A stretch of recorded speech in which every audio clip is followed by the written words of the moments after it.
দেখুন এটা হচ্ছে ঘোড়ার রেস কোর্স, যেটা দেখাচ্ছি।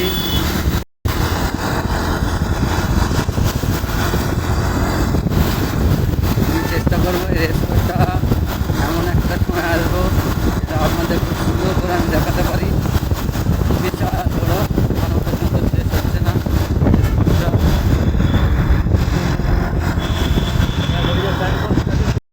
সব থেকে ভালো জায়গায় এইমাত্র আমরা এসে পৌঁছালাম, সেই আমাদের চেনা পরিচিত ভিক্টোরিয়া মল।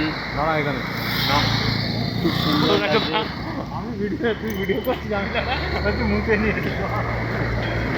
এটা হয় অনেক বন্ধু থাকলে খুব সুন্দর লাগছে ভিক্টোরিয়া আমাদের। এখন এসে এত সুন্দর লাইট দেখে খুব সুন্দর, আমার মনটাকে ছুঁয়ে গেল।